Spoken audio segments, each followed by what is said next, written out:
Hi guys, so I wanted to come on here today to talk about building self-confidence, self-belief, self-worth.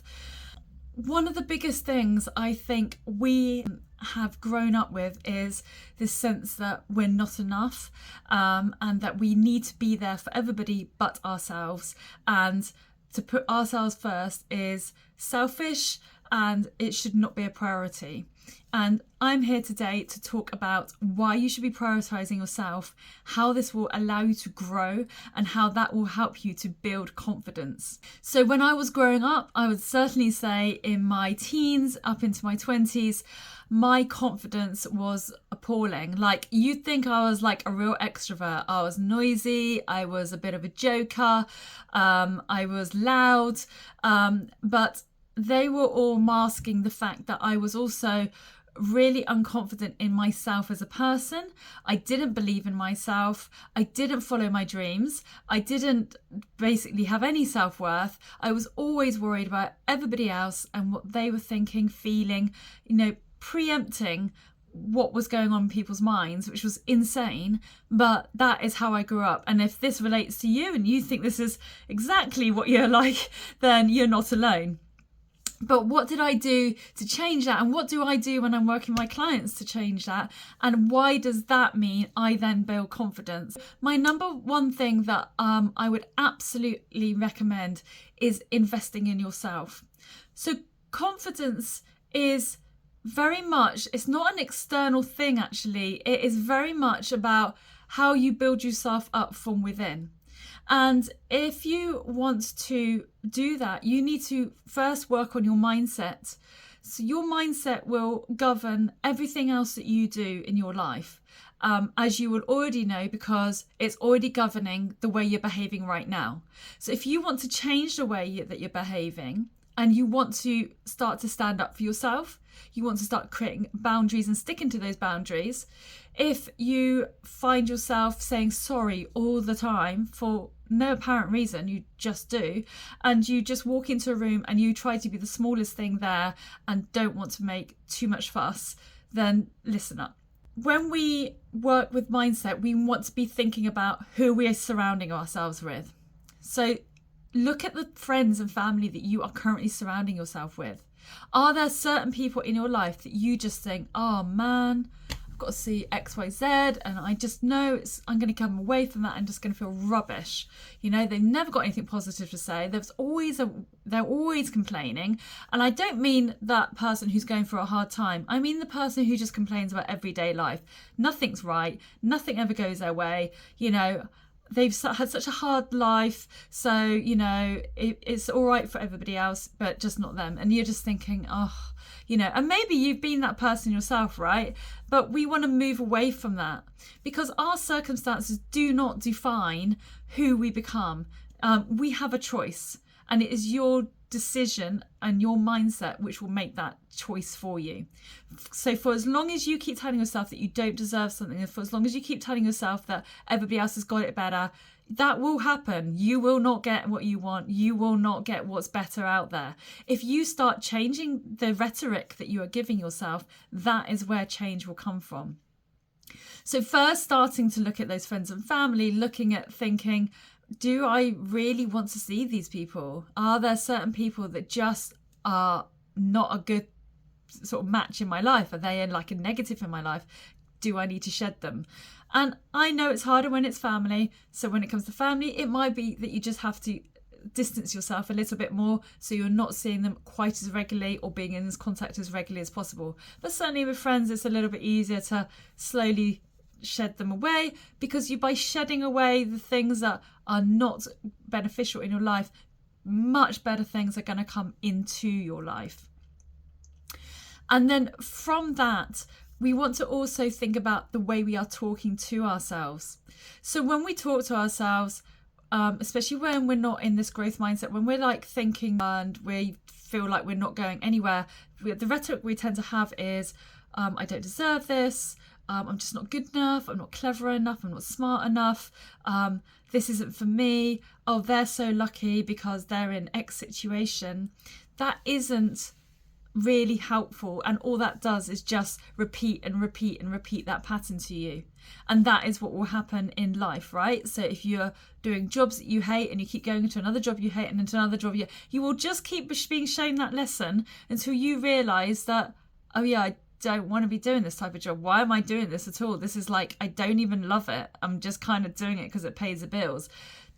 Honestly, when your work is a huge percentage of your life, do look to what it is that you actually love doing rather than doing it just for the sake of doing it, okay? Sometimes you have to take a risk, but taking a risk is far more satisfying, and knowing that even worst case scenario it fails, at least you went for it.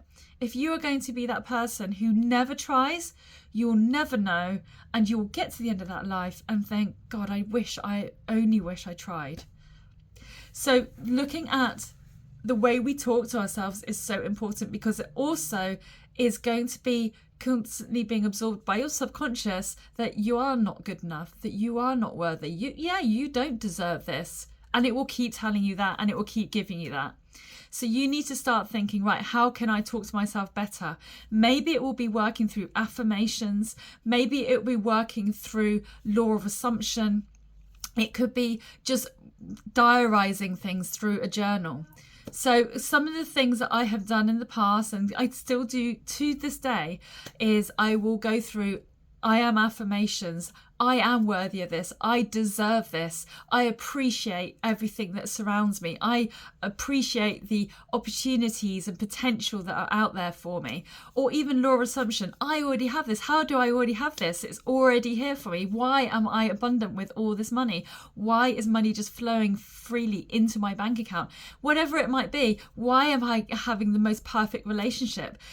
If you keep telling your subconscious these things, your subconscious will believe these things, and it will start to bring those things into you. So start becoming more positive about the way you talk to yourself.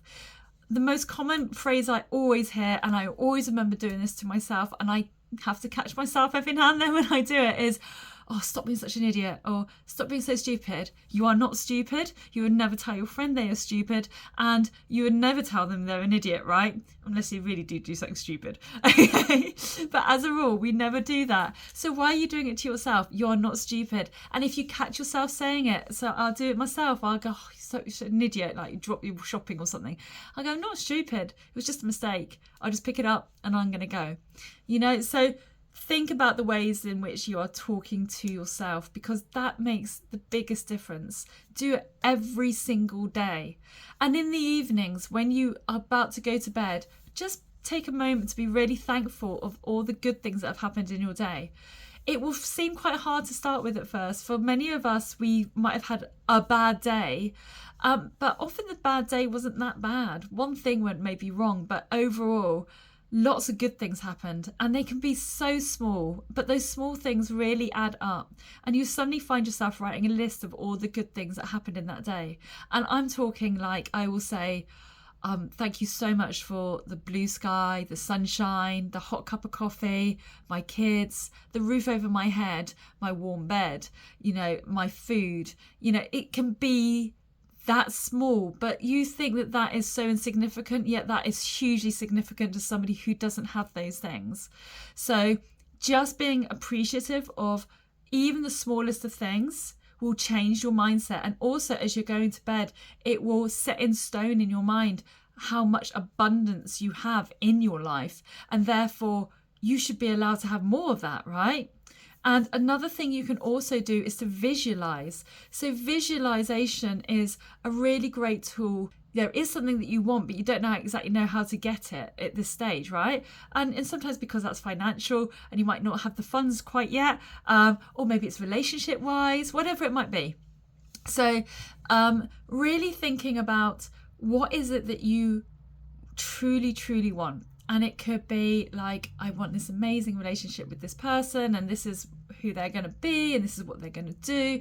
And you're going to imagine you already have it. Or it could be the job that you've always wanted, okay? And you're like, I've always I don't know, you've always wanted to be the CEO of the company that you're working for, and you're going to be making X amount of money and all this sort of thing, and you'll visualize you already have it. Maybe it's a home for yourself and your family, and you're imagining a beautiful glass-fronted home on the beach, and it's got all the rooms, and you can imagine all the furniture and the roaring fire, whatever it might be, and you imagine every single part of it as though you already have it. And you do that every night when you fall asleep. And again, we're setting it into your subconscious that this is actually possible. And that's the same with your fitness, with your body, whatever it might be that you're really thinking you aren't quite achieving or would like to achieve. Imagine you already have it and start thinking of it like that. And then finally, when I say invest in yourself as well, I also mean investing in the way you take care of your body. So taking care of your body as well as your mind is really, really important. By taking care of your body, I will see you walking taller. I can guarantee it. Whenever I have clients who come to me when they first start out with me, they will often walk in a little bit like this, a little bit sad, a lot of sorries. I get a lot of sorries in my clients, in my consultations, and a lot of I don't think I can manage, or this isn't, I don't know if I can do this. To 3 or 4 sessions down the line, they come in, they're tall, they're smiling, they're like, right, what have we got today? A little bit nervous, but they're like, what have we got today? But they're a little bit more confident. And they'll even say to me, I just noticed I was just standing really tall the other day. And you know, that is confidence. That is where your confidence comes from. And your confidence comes from believing in yourself. And that belief in yourself comes from those affirmations, those visualizations, journaling. It comes from talking to yourself in the most respectful of way, in the way that you would talk to any friend or family member. It's the way that you surround yourself by people who really inspire you and drive you. And ultimately, it also is about how you're starting to take care of your body. Your body feels stronger, it feels fitter, it feels healthier, it feels like it's working better. And then you start fueling that body with the right foods. So bringing nutritious food into your everyday life, and that becomes a non-negotiable. And when you start to create non-negotiables, that's where your confidence will skyrocket. So you must think about, how am I investing in myself? Because if you invest in yourself, not just in your body, in your food, but also in your mindset, this is where the change begins, and it can only go from there. You will start to want to read and learn and grow and challenge yourself. You will be faced with challenges, and instead of thinking, oh God, another thing, you'll be like, okay, what am I learning from this? What is this challenge throwing at me? You know, and that is where growth comes from. It doesn't come from giving up and just accepting failure. It's from actually going for it and risking failure. But in that process, you're probably going to find success, because you're willing to risk to get success, and you're willing to risk to grow, and you're willing to risk to just be a more confident, better person with greater self-belief and a huge amount of self-worth. So I hope you find this helpful. Do comment below if this was useful for you, and anything that you have found has really helped you in your journey to become a much more confident person, to somebody who really believes in what they deserve and what they no longer want in their life, and where they have actually made changes. What changes have you made that you've gone, do you know, I'm just so glad that actually I went, you know what, goodbye, you know, I don't need this person in my life, because there's so much more opportunity out there. And so I look forward to speaking to you soon, and take care. Have a great week. See you again then. Bye.